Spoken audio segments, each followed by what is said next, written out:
Kepercayaan kami nang Dayak Meratus, ya nyano Sang Hyang Bahtara kita menyembah nang kamusibahan kasangsaraan nang misalnya garing menyembah kanang Sang Hyang Bahtara.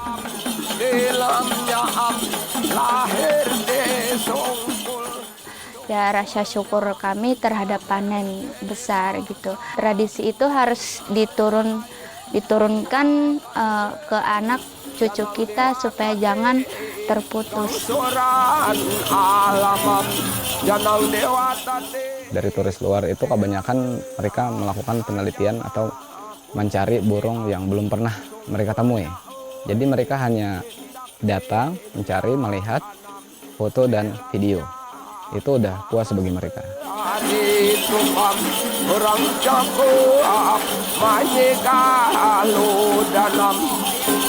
Dewa tahakun bubung raja kiam dewangku bodam renggangnya ai.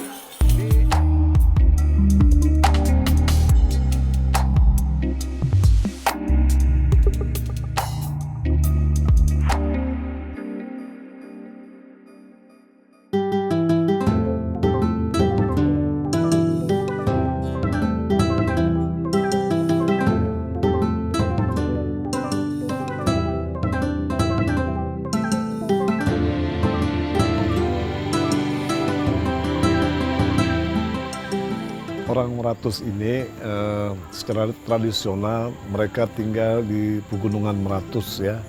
Pegunungan Meratus ini membentang di Tenggara Kalimantan ya. Jadi kalau di Kalimantan Selatan itu dari Kabupaten Tanah Laut ya terus sampai perbatasan Kalimantan Timur dan Kalimantan Tengah. Jadi orang Meratus ini dia tinggal di lembah-lembah, di bukit-bukit, baik di sisi timur maupun di sisi barat dari Pegunungan Meratus. Nah, sehari-hari mereka ini adalah peladang berpindah yang handal.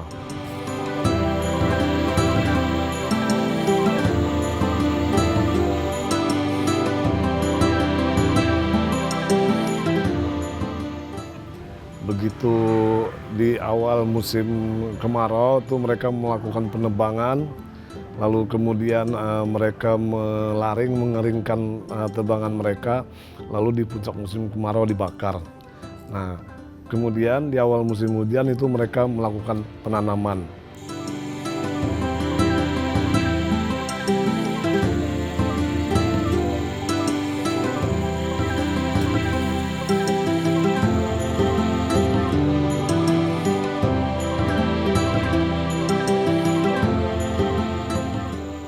Padi ini bagi orang Meratus adalah tanaman yang sakral. Dia berbeda dengan tanaman yang lain. Kalau nanam kacang, nanam pisang ini tidak ada ritual. Tapi kalau padi ini selalu diselingi dengan ritual tersebut ya. Jadi ketika mereka mencari tanah untuk melakukan pembukaan lahan untuk penanaman perladangan yang cocok, mereka melaksanakan ritual. Ketika mereka memulai membuka lahan, mereka melaksanakan ritual.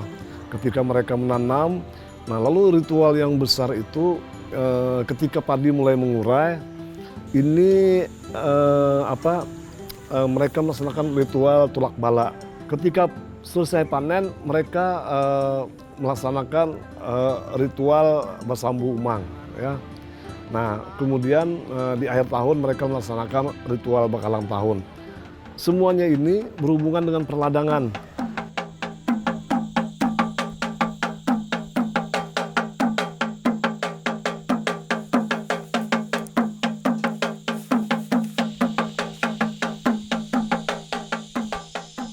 Karena dari desa Haratai ini Bu ada agama Islam, ada agama Kristen, ada agama Kahringan. Jadi yang dari desa Haratai ini ada tiga agama, Bu. Jadi terkait untuk leluhur agama kepercayaan dari nenek moyang, khususnya kami aliran kepercayaan itu kalau bikin ladang tidak bisa seperti yang di kota-kota. Kalau ini kan untuk daratan tinggi, jadi harus bikin ladang itu di tempat di lereng-lereng gunung. Jadi kalau tradisi dari agama kepercayaan itu turun temurun dari nenek moyang, harus lahan berpindah-pindah. Hasil panennya tidak begitu menguntungkan kalau tidak berpindah-pindah. Kalau di satu tempat aja mungkin kalau untuk yang pertama mungkin bagus, kalau untuk yang kedua kurang panennya gitu. Karena untuk dari dusun Kadayang khususnya, Bu, kalau untuk kami Desa Haratai, karena itu tidak ada pupuk, tidak ada apa, jadi ladang itu harus berpindah.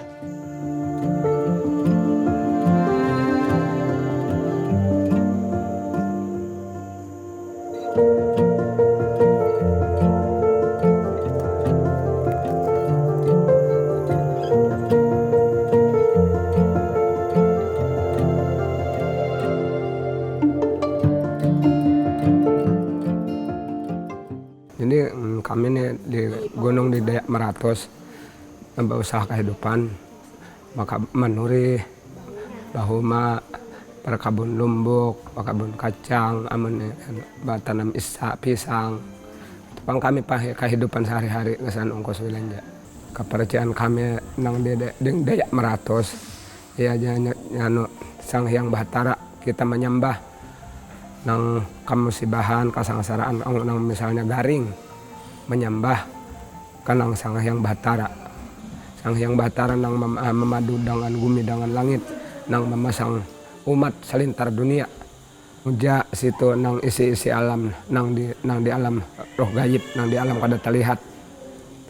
Jadi isi-isian nang di bumi ini nang dihasilkan pocok ya kami ongkos alat aroh, pucuk, sarai, kunyit, memuja kami ulah susumuran, habang, hijau.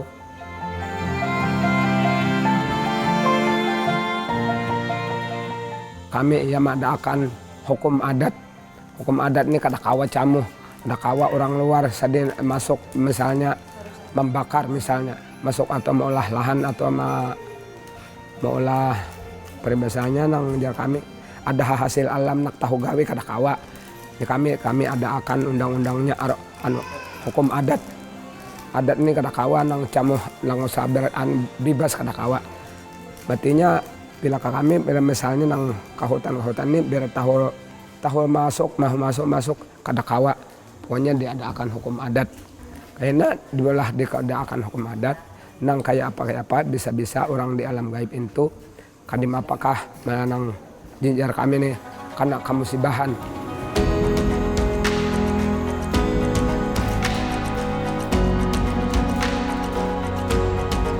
Jadi penting banget sebenarnya bagi kami suku Dayak Meratus karena itu merupakan ketahanan pangan pokok. Jadi tanpa padi kita kemungkinan hidupnya akan susah.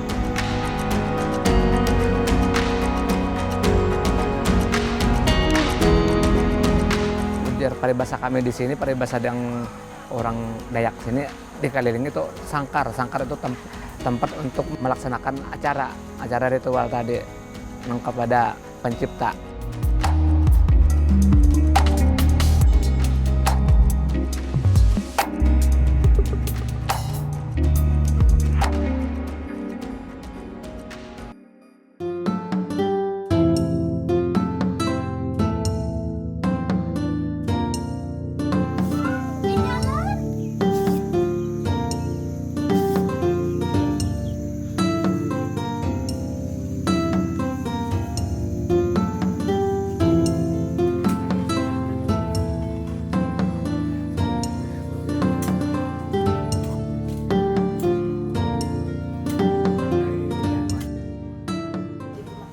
Dari turun temurun tumat datumu yang kami asalnya bahari marang tuhadah bahari asalnya kayak itu pang timurun artinya kami dimadakan kehidupan ulah pemakan.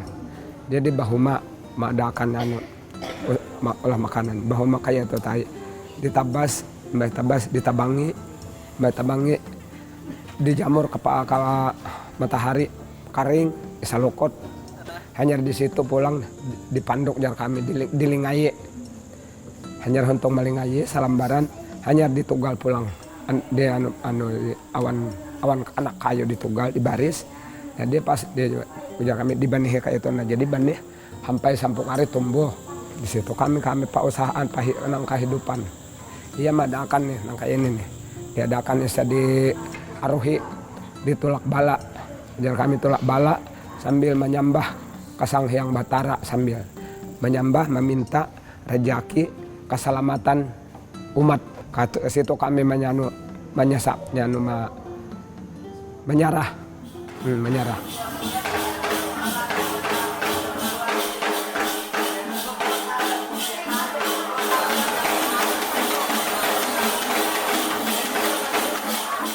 Kami di sini nih berkumpulan, kami di sini kumpulan pada beberapa keluarga, misalnya 30 kakak, 30 umbun berkumpul. Kami berencana hari apa kita sanggupnya aruh sambu, kapan atau bulan 1 jangan kami bulan 1, tapi tanggalnya nih berapa sama tanggal berapa, tanggal 17 18 kita aruh adat yang nang di balayan mana bersambu.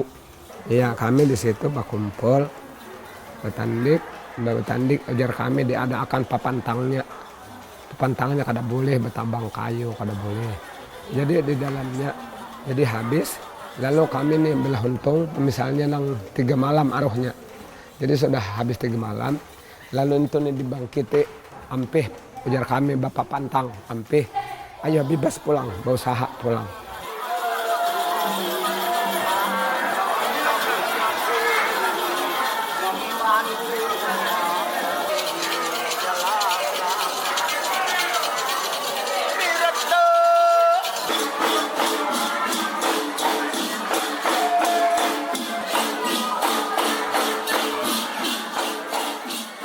Jadi penting banget sebenarnya bagi kami suku Dayak Maratus karena itu merupakan ketahanan pangan pokok.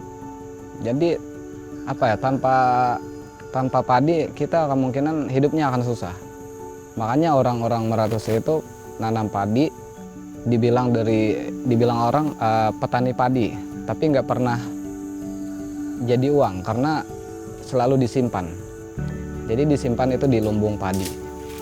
Yang pertama mungkin kalau kita lihat dia karena hidup suburnya sedang, mungkin lahan-lahan yang kita pakai itu sudah diberikan sesuatu dari yang kuasa gitu. Jadi keistimewaannya tidak pakai pupuk itu dari aroma, terus saat kita memasak berasnya itu beda, memang jauh berbeda sama hasil padi yang dikasih pupuk. Biasanya kan ada yang dikasih pupuk itu ada yang keras ya, kalau sudah jadi nasi terus kondisi dingin dia keras. Tapi kalau di sini dalam dingin apapun ya nggak bakalan keras nasinya. Dan aromanya juga keluar, aroma khas.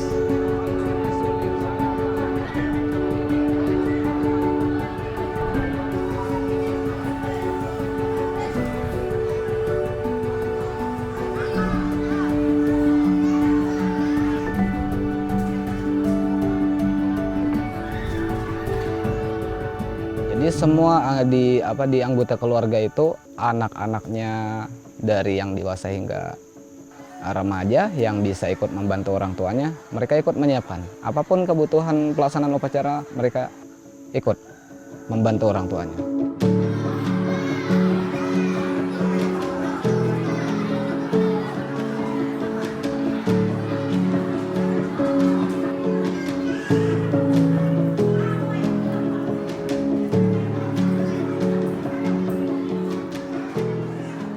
Pelaksanaannya dari pagi itu sudah setiap kakak ini harus kumpul ke balai.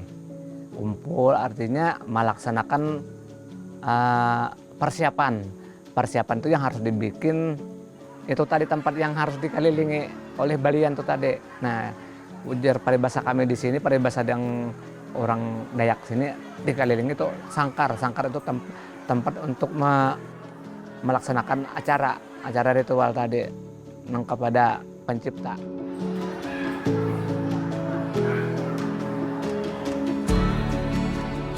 Kalau untuk itu sih nggak ada yang berubahnya, tetap sama.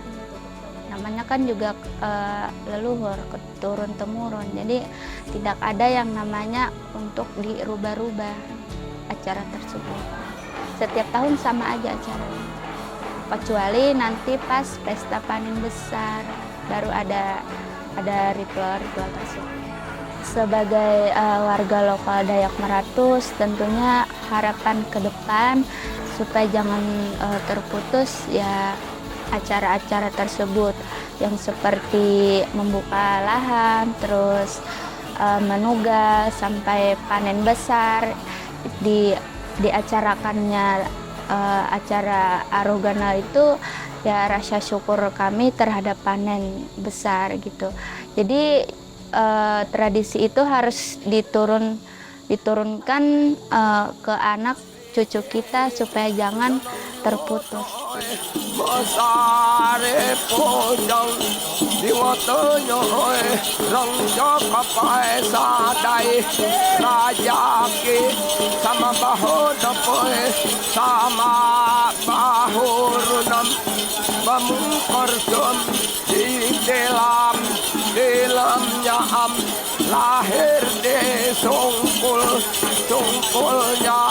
lahir de bangsanya. Jadi batuan-batuan itu kejadian-kejadiannya itu sangat lama. Jadi sampai ribuan, sampai jutaan tahun kejadian dari batuan itulah.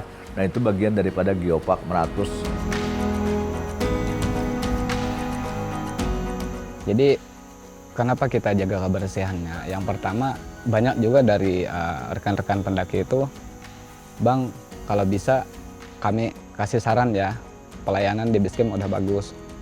Kami minta tolong dijaga Bang untuk kedepannya agar tetap bersih jalur.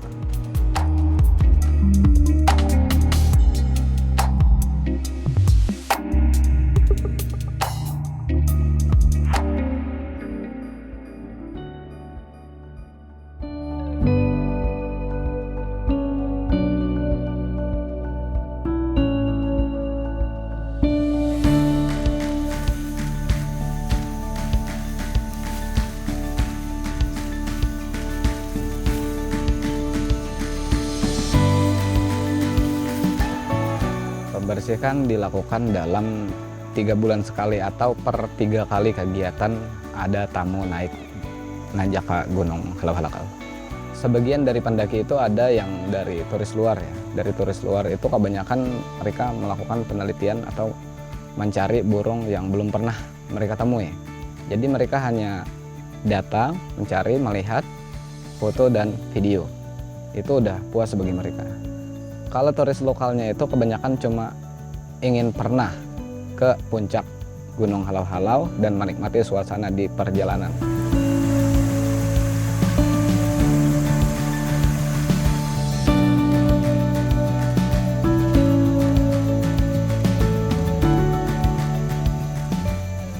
Salah satu destinasi wisata di jalur yang ada di Dusun Kadayang yaitu Halau-Halau. Walaupun masih banyak gunung-gunung yang lain seperti Gunung Karungkangan, Gunung Harukapa. Ya tidak banyak orang yang tahu, padahal untuk keindahan iya, tetapi untuk ketinggiannya itu di bawah dari Gunung Halau-Halau. Karena yang tertinggi di Kalsel itu ya Gunung Halau-Halau untuk saat ini. Jadi kenapa kita jaga kebersihannya? Yang pertama banyak juga dari rekan-rekan pendaki itu, Bang kalau bisa kami kasih saran ya, pelayanan di Basecamp udah bagus. Kami minta tolong dijaga Bang untuk kedepannya agar tetap bersih jalur. Karena kalau suatu saat nanti jalur tidak dibersihkan maka sampahnya berserakan dan keindahan saat kita mendaki itu jadi terganggu.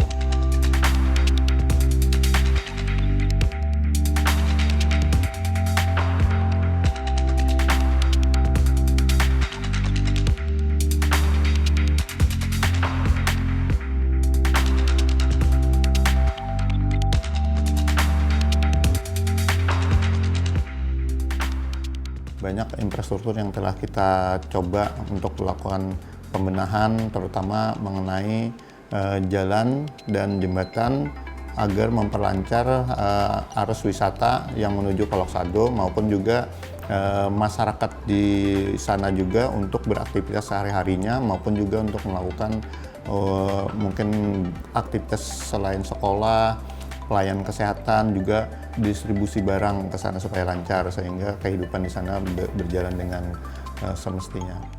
Memang karena keterbatasan lokasi, artinya di jalan di sana hanya sebatas jalan cor beton dengan lebar 2 meter, ketebalan sekitar mungkin 20 cm lah. Jalan cor beton ini yang bisa dimungkinkan untuk dilaksanakan di sana, karena kalau untuk jalan aspal kita tidak bisa, mengingat alat berat kita tidak bisa naik ke sana. Untuk pembangunan panjang tahapannya. Pertama, kita ada melakukan pertemuan di desa, kemudian ada pertemuan di kecamatan, tapi waktu di kecamatan kita ada masuk di sana. Nah, jadi di kecamatan itu nanti beberapa desa terkumpul, kita juga hadir juga, nanti di situ kita akan memberikan penjelasan. Memang tidak semua kondisi di desa di sana untuk pembangunannya ada yang aspal, ada yang jalan cor beton. Nah, paling karena kesepakatannya tuh lebarnya nanti ada yang 1,5 kah, 2 meter kah, atau lebih. Yang penting kita tetap mengakomodir keinginan masyarakat, akan tetapi kita juga tidak melanggar ketentuan yang berada di atas kita.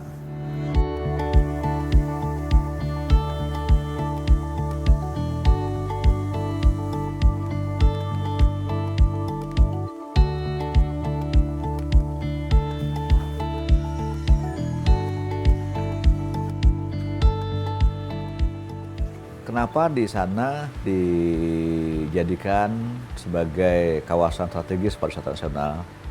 Memang dari potensi alamnya dan juga budaya, serta bagaimana kehidupan masyarakat di sana sangat mendukung terhadap dalam pengembangan pariwisata.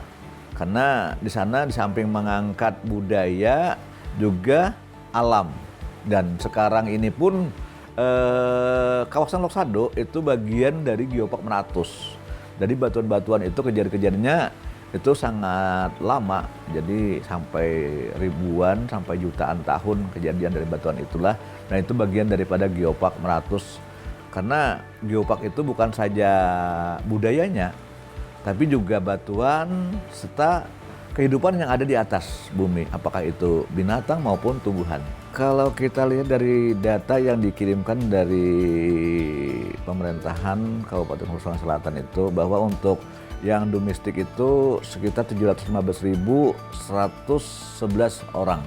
Nah, kemudian dari mancanegara itu ada 757. Nah, yang dominan, yang banyak datang ke tempat wisata di Lok Sado itu adalah Prancis dan juga Australia. Ini yang paling banyak yang datang. Jadi kita sangat bersyukur kawasan ini juga diminati oleh dari mancanegara, bukan hanya dari lokal, tapi juga mancanegara juga berminat untuk datang ke Lok Sado.